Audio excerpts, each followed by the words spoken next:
amazing topic today. So let's hop right into the intro. You are listening to Legacy Moments, where we have authentic conversations about life, business, and so much more to transform your mind, body, and soul.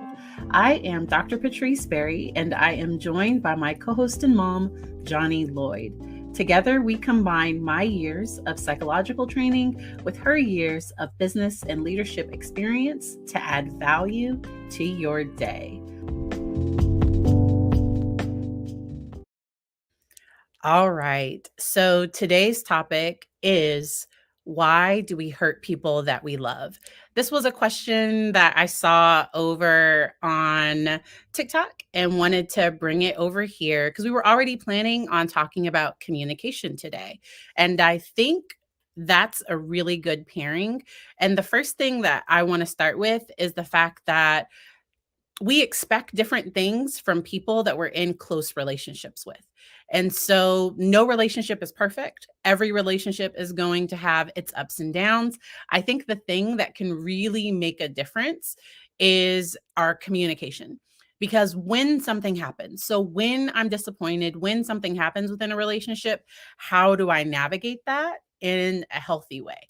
And for me personally, one of the first things I always start with is this actually about the other person, or is this really about me? So we all come into relationships with our own histories, with our own stuff. And the goal is to work on that stuff before relationships, but there is no way to work on everything, because some things don't even come up until you're in an intimate relationship with somebody. I didn't even realize it bothers me when somebody does this until I'm in a relationship with them.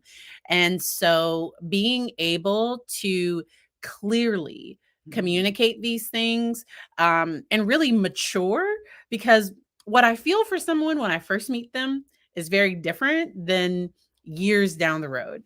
My partner and I will be celebrating our 10-year anniversary this year, and things change and develop. You have kids, or like, things happen in life. But I think how people communicate, that is incredibly important. And then both people, over time, you're hopefully growing.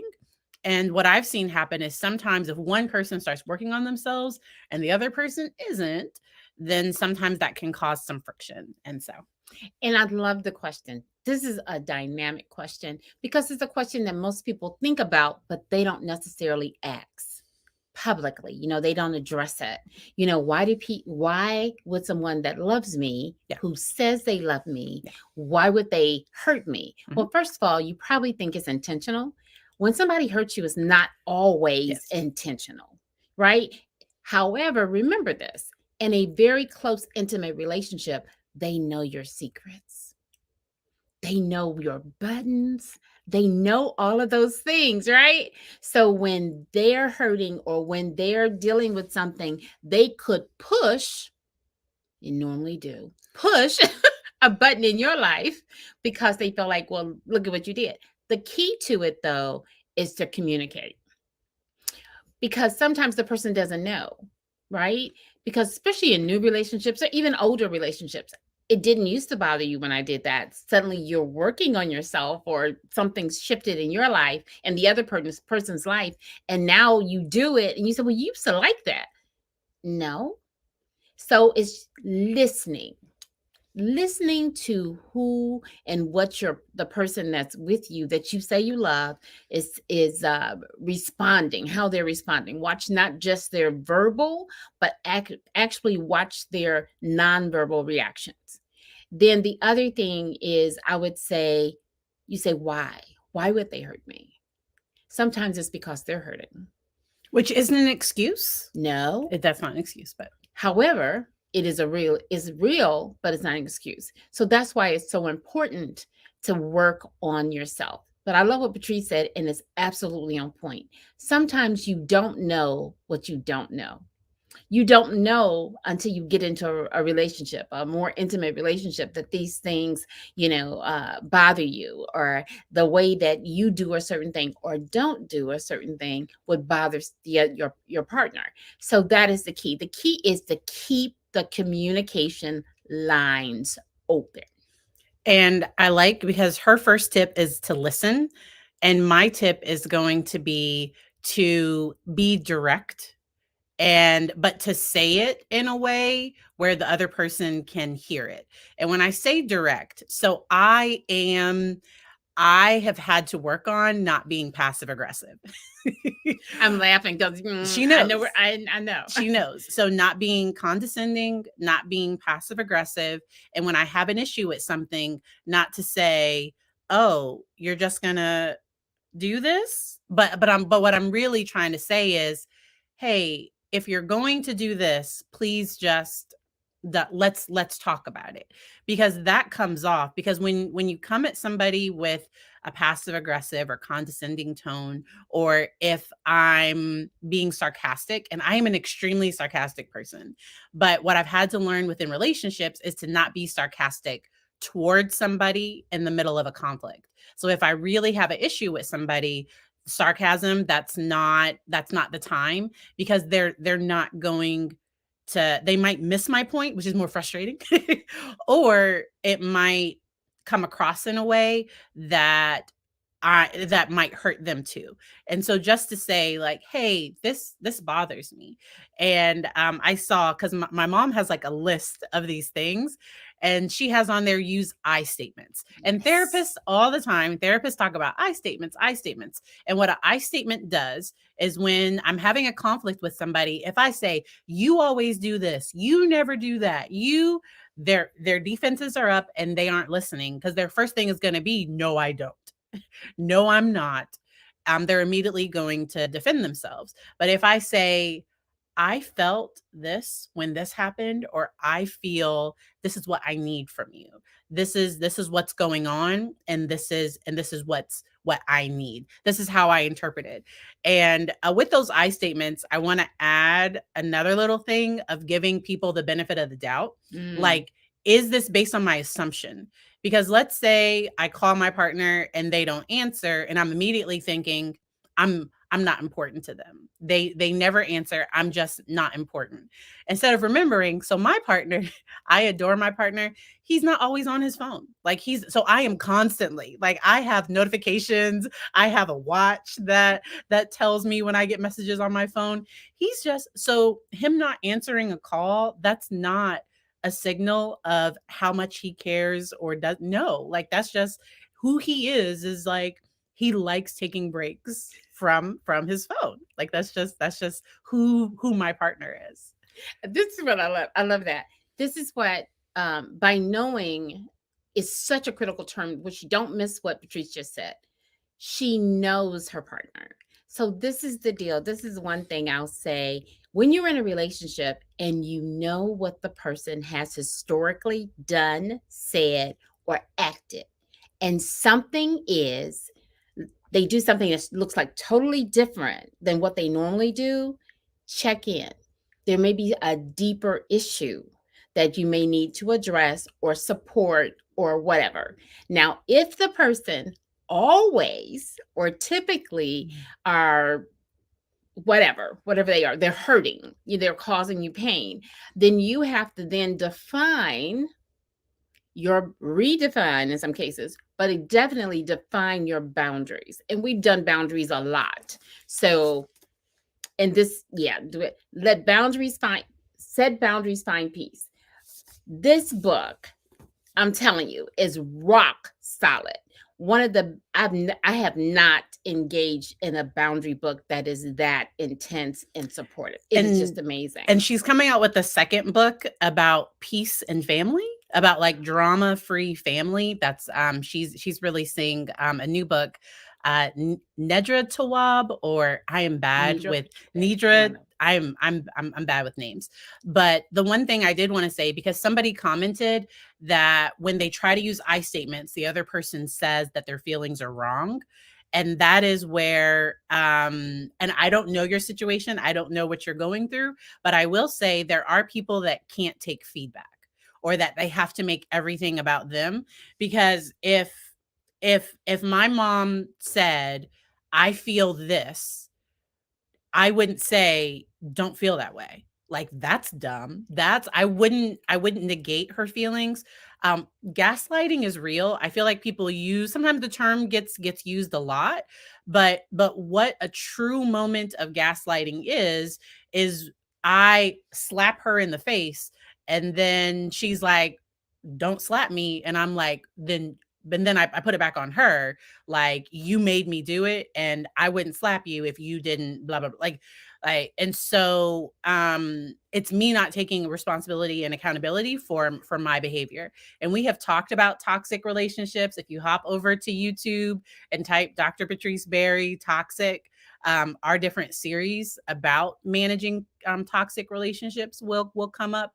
But so we're talking about relationships with healthy people. Yeah. Because if I can't, and the problem sometimes what I do is if within my family or within very close relationships, if I've had bad experiences, sometimes I will shut down in safe relationships where I actually could set some boundaries. I actually could, because I'm automatically assuming nobody ever listens, nobody ever. And so try to find a safe space where you can do that. And remember this, what she said was really powerful. Really a good statement is find a safe place for you, right? The other thing though is when you've been through something, whatever that something is, and it was adverse, it was negative, it was painful. As soon as you start feeling that feeling in another situation, usually all of those fears and they rise to the surface. It may not even be close to what's happening. So that's where you get to, okay, may need to breathe a moment and ask what Patrice said in the beginning. Is this me or? And I'm looking at the facts. I'm looking at what happened. Now, I do believe, so if I'm just getting a feeling that something isn't quite right now, and we've talked about this before, that feeling, if I get that feeling in every situation, then that's probably more of a hypervigilance type where I'm just always on edge, versus around this one person or these two people. I'm just getting Trust. it's trust that, because sometimes I don't have anything specific, but something just doesn't feel right within this particular relationship. And relationships can change, and we didn't talk about that, where sometimes I might have been able to where I think relationships can grow. And within some of my friendships, I'm really grateful that we have grown and been more honest and giving each other feedback, because I think within a healthy relationship, I'm able to tell somebody, "Hey, it's okay to, but don't joke about my hair if that's a Right. thing." Right. Because sometimes we like to tease, or within relationships we get really comfortable, and I do think it's okay for people to set boundaries around what's okay for them and what's not. And when it's not, because it could have been okay 3 weeks ago, it could have been okay 3 years, it doesn't matter. When it's not, be verbal. Back to the I statements. And see, the thing about the I statements for me is I get a chance to feel my feeling. I get a chance to positively engage in what I feel. That's something I own. I own my feelings. You don't get a chance to put a circle around it and an X because you don't like what I feel. Yeah. Right. So that is very important. Now, the other thing is not judging one another from a place in time. And when I say that, I'm saying Patrice thought of something. So sometimes we judge people from what we see externally, and then we make critical statements about the person. So what I'll say is this: when a person don't criticize people. Be careful about criticizing people. If I could clarify there, because something that I actively practice is looking at the behavior before I make a lot of judgments about the person, their intentions, their motives. And so, because it's easier to address the behavior than if I'm coming at it. So if I think and I've heard a lot of people have issues if their partner has, let's say they have ADHD, and we're not communicating, we haven't set up a division of household tasks, And I'm just thinking, oh, this person, why won't they just do this? If they really loved me, they would do this or they would do that. And so, and if I'm starting to judge their character and who they are, I think that can cause some issues. But I think it is okay if something bothers me. Now I do work with people on picking and choosing their battles, because sometimes my expectation. So I've worked with people that they wanted their house to be pristine all the time, but they have 5 kids. And like and the youngest is 2. And they wanted, the goal was, they were going to be disappointed and just upset every day because they were never going to reach this goal. And so sometimes we say, hey, let's pick and choose. Let's say maybe before the kids go to bed, they pick up their things, or we maybe get all the toys in one room and you just close that door on that room. Or it's okay, like, let's have a space where people can be messy. And so that goes to the point of loving people where they are. That's And good. now, if somebody, of where they are is that they are rude, I'm sorry, I guess that's a judgment. They are saying things that are rude. They are acting in ways that is active, that's hurting my feelings, and I'm setting boundaries, and they aren't making adjustments. Then this might be a relationship that I need to back out of, or that maybe I don't need to spend, because if it is a friendship, maybe I don't need to spend as much time with them. Yeah, and even if it's family, you can regulate how much time you spend with people in relationships, right? You can regulate that to a certain degree, because you may have a partner and they love their family, they want to be with their family. You may have to drive 2 cars. You may have to just drive 2 cars, You may have to say, okay, I'm gonna take the car out. Hey, I got a couple of errands I'm gonna run, to give yourself a breather. You say, hey, babe, I need to run a couple of errands. So you be gone, because it's gonna be a 5-hour dissertation, right? So you take your 3.5 hours away and you come back. You don't have to walk in with gifts or nothing. You can just go out and make sure that your mental, emotional, physical capacity is good, because you know what triggers you. And you don't want to, for the rest of the day, as they're all excited, and you don't want them looking across to you and they see that you're all upset, and then they say, well, I can't ever be around my family. So this is what I'll say. When we build a relationship, we build a relationship with the people with the first layers, the second layer, and third layer of relationships that other person has. And that includes family, friends, all of that, right? Have you ever been in a relationship with somebody and they have this friend that is just abusing the relationship? You said, I can't believe they even in a relationship with them. But they love that person. I mean, if you say anything, anytime you say anything about that person, they freak out. Just step back, step back, step back. Encourage them, build and grow. But you don't have to be in that. You have to, just talk about it when they're calm. That's the other thing. In communication, when it's a little tight, that's not the time to have a conversation all the time. Like when both people are really upset Intense. and intense and hot and heated. No. And then Patrice taught me something about, and this, yeah, she always teaches me something. I don't tell her all the time though. Anyway, one of the things I've learned is, like, when she deals with my grandson, right? And I do it, he's, everywhere, and it just come down to his, just come down his face, giving the breathe and just be calm. And the other thing that I do, especially when I was an executive working, and so let's say there was this thing that was happening, even now with clients. I had a client the other day. They were in the, I don't know what zone they were in. They were on some Jupiter somewhere. They were on some other space cadet. So I said, okay, Johnnie, you're about to go with them. You can't go with them. You don't want to be on that rocket. So just calm down and bring your voice down and smile and just have a conversation.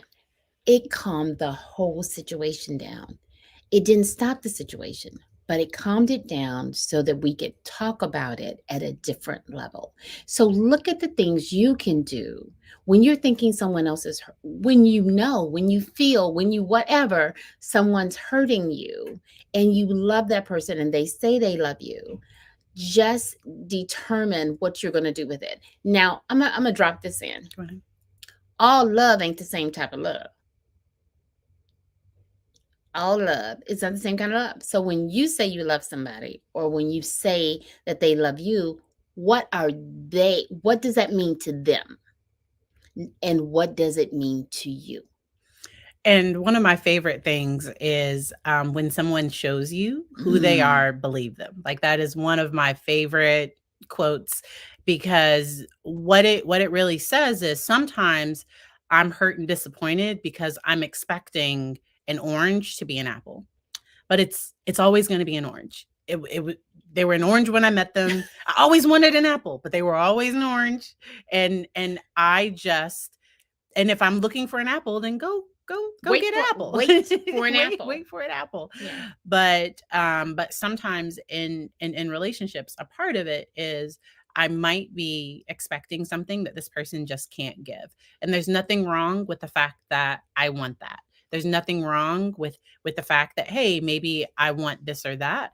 But being able to find safe spaces where you can express yourself. One of my last tips is going to be to let go of control. So within relationships, sometimes it's like, oh, so this is especially for my people with anxiety, and I might have to do a whole separate video on this. Stop playing out the entire conversation in your head first, and then being disappointed when it doesn't happen the way it happened. That is powerful. It's going to have to be a whole thing. Oh, but let me tell you why part of it needs to be a whole thing.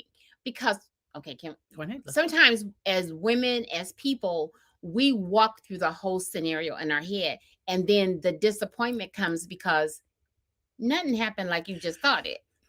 So anyway, go ahead. And it's okay to go into a conversation prepared. So there's a difference with me kind of thinking about, okay, if they said, like, I just want to go into the conversation prepared, versus me saying, okay, this is how it's going to go. And me going in confident, like, ooh, I'm going to say this, and then they're going to say this, and then I'm going to say this. And then like, because it always breaks down at the very beginning. Like it's not going to go the way, because you're not having a conversation with yourself. You're having a conversation with this other person. I'm a licensed psychologist. And when I go into sessions with people, like I might kind of, okay, I think we'll talk about these things. But the minute we get into session, things often go a completely different way, and we just flow with it.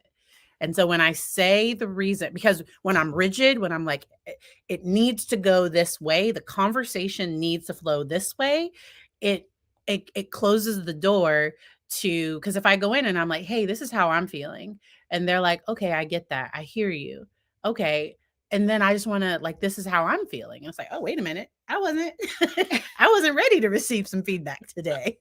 And so being able to be flexible. And one of the books I've read that talk about growth mindset talks about being a palm tree versus an oak tree, because oak trees are very rigid, and in storms they fall down because but palm trees, they're able to flow and sway as the conflict comes.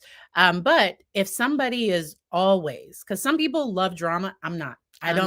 Some people love to argue. Some people like to just, that's just not who I am. I don't do yelling and screaming. So if you are yelling at me, I am not listening. Trust me. I go to I am not listening at all. And so that's why when she talks about me bringing my voice down, so my son is a mini me. He looks like his father.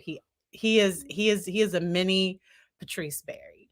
And I know not to like yell, scream, lecture him, because it ain't gonna work. It doesn't work when people yell, scream, or like you have to bring it down and just have a calm conversation. And then I have to ask him, so what did you hear? Because I need to see, did you tune out for right? And that's a good way to talk to someone else, is like, checking okay, just check in. What did you get? And then the beauty of that is allowing the other person to be authentically who they are. This is one of the things that I have a disconnect with. My disconnect is, can I trust you to hear me? do you hear my voice? Do you hear what I'm saying? I mean, will you know what I'm saying? And Not trust you. sometimes in relationships, because what I've seen is sometimes we get with someone that likes to fix it. And so part of what might need to do when I go in is like, hey, we need to talk about something. I just need you to listen. Like, I just need, okay. I'm not looking for a You to fix solution, it. because I think sometimes we have this fallacy, and that might be next week, of thinking that people have to automatically know how to love us. And And the first thing is how do you love yourself? and we did that self-love. We did I have self-love. that. I mean, I have that. seriously. So that is critical. The more you're able to self-love, the more you're able to identify when people are causing you pain. I mean, honestly, that is just so powerful. So it's self-empowering, right? And then you get it. So it's internal and then it's external. And something that I try to do is I don't give people the power to ruin the rest of my day. Oh my goodness. And now, if something major happened, if I had a major loss in my life, if something major happened, then I'm going to grieve that. Like, that's versus if something happens and it didn't happen the way I was expecting or the way I wanted, I'm going to be disappointed. But I have skills where it's not the end of my day. That the power is with me. I'm not looking to this person to be everything and to fill all my spaces, because nobody ever will. Nobody will. And you don't want them to. It's just, this is what, they say, so-and-so made me happy. And it's normal to feel happier, because if I'm in a relationship with someone, I want to feel happier when I'm with them. I should be better because I'm with you. But you don't get a chance to control my happy, because I come in happy. I wake up in the morning like this. People, I mean, I really do. I have issues. But I love that about me. And if you don't, that's okay. Because there are times when I don't wake up. Like, I wake up and I'm in a funk, and that's when, because this morning I tried to give up coffee. It lasted maybe 25 days. But so there's some days where it's just like, okay, I need to just take care of me, and this is where we are. And don't let that be something that because you need something, that you put shame on yourself because you need it, or you blame yourself because you need it, or just reclaim what you need because it's what you need. If you're an apple tree, there's certain nourishments, or you're a palm tree, there's certain nourishments. You want to be in a certain climate, those things you need. So find out what you need and then look at that. And then remember, finally, for me, is the gap between what we anticipate and what expectation and what we actually get. That's the gap that we become disappointed. That's the gap that we end up, there's some issues that happen. So I'm not telling you not to believe for greater. I'm telling you to remember that can be a disconnect. And the way that I like to phrase it is, I want to have realistic expectations. So because then I just, because if I set my expectation and nobody is ever like the person I'm with just is never going to reach or meet that, then I'm going to be disappointed. But then I don't want to set the bar so low. So to me, not narcissistic is like, that's like the floor. Like, that's not like, that shouldn't be like, oh my gosh, guess what? I found somebody and he's not narcissistic. And it's like, wait a minute, like that should be like the floor. But then, and so I do want to have, it's okay to have expectations, but I just want them to be realistic and considerate of the person that I'm with. Right. And so knowing who you are, knowing who you're with, and then finding ways to safely navigate, to have mutual respect, empathy, and then being able to balance control, where I'm not always changing for the other person and they don't change. They're not working on a thing. Like, I'm working, they give me a list of 10 things to work on and they're working on nothing. That would be a problem for me. And so, because I think people can grow together. And then there are times when people do grow apart, and then people have to make decisions on where things go from there. Yeah. Well, hey, it's been amazing. This is amazing. And thank you so much for the question, because I think even though we tapped on it, I think it's deeper for each person. And you have to look at why is and what are you willing to deal with? What kind of pain are they causing, and what are you going to do about it? Because you can't control another person's actions. However, you can control your reactions and how long you stay in a situation or what you do about it. That's the area and the elements you get a chance to control. So All right. So we will see you next week. We hope you have a good one. Bye.